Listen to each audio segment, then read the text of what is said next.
काय अजितदादांना अजून एक धक्का बसलाय. चांगली मोठी शिलेदार अर्ज मागे घेतलाय, नाराज आहे. एकीकडे कल्याणराव, दुसरीकडे दादासाहेब साठे. नेमकं चाललंय काय? आपण माढा तालुक्याबद्दलच बोलूयात. माढा तालुक्यामध्ये आणि माढा लोकसभा मतदारसंघामध्ये अजितदादा आणि पवारसाहेबांचा पक्ष फुटल्यानंतर इथल्या सर्वसामान्य शेतकऱ्यांनी, तरुण कार्यकर्त्यांनी आणि माझ्याबरोबर असणाऱ्या काही आमच्या सहकाऱ्यांनी हा पक्ष उभा केला. पवारसाहेबांच्या पाठीशी खंबीरपणे उभा राहिलो. लोकसभेला या तालुक्यामध्ये साठे घराणे असेल, दादासाहेब साठे असतील, शिवसेना उभाटा गट असेल आणि आम्ही पवारसाहेबांना मानणारी सगळे कार्यकर्त्यांनी लोकसभेला प्रचंड असं मताधिक्य मोहिते पाटलांना दिलं. वास्तविक मोहिते पाटील हे आमच्या पक्षात नव्हते, ते भारतीय जनता पक्षाचं काम करत होते. त्यांना भारतीय जनता पक्षातून आमच्या पक्षात आणून उमेदवारी दिली. परंतु खासदार झाल्यापासून आणि त्यानंतर विधानसभेच्या निवडणुकीनंतरसुद्धा अभिजित पाटील निवडून आल्यानंतर या तालुक्यातील पवारसाहेबांच्यावर प्रेम करणारे आणि त्यांच्यासाठी त्यांच्या नावावर काम करणाऱ्या कार्यकर्त्यांचं मोठ्या प्रमाणात खच्चीकरण सुरू झालं आणि या तालुक्यावर पंढरपूरचे पाटील आणि अकलूजच्या पाटलांच्या दारापुढं गुलामगिरी करण्याची वेळ या तालुक्यातील पाटलांच्यावर आली आणि कार्यकर्त्यांच्यावर आली. आणि या निवडणुकीतसुद्धा तिकीट वाटप करताना त्यांनी जवळपास लोकसभेला आणि विधानसभेला ज्यांनी काम केलं त्या सगळ्यांना डावललं.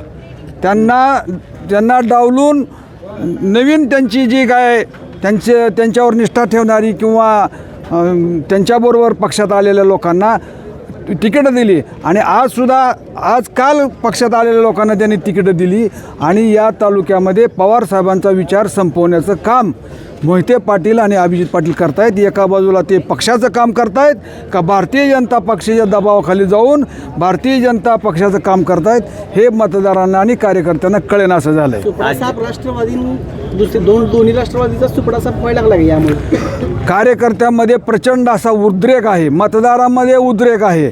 ज्या पद्धतीनं तिकीट वाटप केलेलं आहे, ज्या पद्धतीनं आम्हाला कुणालाही विश्वासात घेतलेलं नाही, विशेषतः दादासाहेब साठे असतील, शिवसेना उभाटा गट असेल, आम्ही सगळे आमच्या सहकारी असतील, यांना कुणालाही विश्वासात न घेता उलट जास्तीत जास्त आमचा अपमान कसा होईल, जास्तीत जास्त आमचं खच्चीकरण कसं होईल याची दक्षता शिवरत्न बंगल्यावरून आणि पंढरपूरच्या आमदाराकडून घेतली गेली. त्यामुळं फार मोठा उद्रेक आहे आणि याचा परिणाम काय होईल हा तुम्हाला निश्चितच 7 तारखेला दिसेल. अजित पवारांनी जी काय वेगळी भूमिका घेतली तेव्हा सांगितलं कार्यकर्त्यांसाठी, आपल्या ह्याच्यासाठी ही घेतोय. त्यांच्या लक्षात येत नाही का ह्या सगळ्या गोष्टी? जे पवार साहेबांच्या विरोधात जाऊन ही एवढे मोठी स्टेप घेऊ शकतात, त्यांना ही लक्षात येत नाही गोष्ट? निश्चितपणानं दादांच्या लक्षात येत असेल, मला ती काही कल्पना नाही. परंतु यांच्या आत्तापर्यंतच्या वागण्यावरून गेल्या 1 महिन्याच्या किंवा 15-20 दिवसाच्या हे आतून देवेंद्र फडणवीसला आणि जिल्ह्याचे पालकमंत्री जयकुमार गोरे यांना हे आमदार आणि खासदार हे 100% मॅनेज आहेत असा माझा स्पष्ट आरोप आहे. कार्यकर्त्यांना जे निवडणुकीला उभा केलेत त्यांना बळीचा बकरा करायचं ह्यांचं काम आहे. हे आपल्याबरोबर नाहीत, हे उद्याचे आपले राहिलेले नाहीत, हे मी पवारसाहेबांनाही सांगितलेलं आहे. आणि त्यामुळं निवडणुकीचा निकाल मतदार काय देतील हे काय वेगळं सांगण्याची गरज नाही. आपली भूमिका काय असणार पुढे आता?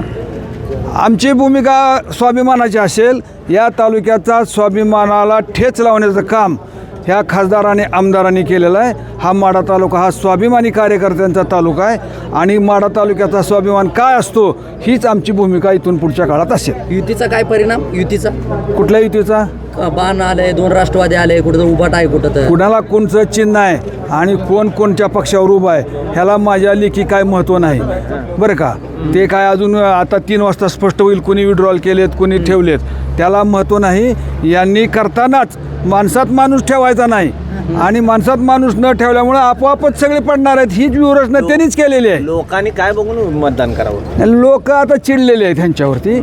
आता काय त्याच्या चिडल्यामुळं काय उद्या करतील काय सांगता येत नाही. पुन्हा एकदा ऊसाचा प्रश्न असतोय. हो हो काय सांगता? पुढं तर अहो अभिजित पाटला, आम्हीही विधानसभेला इच्छुक होतो सगळी.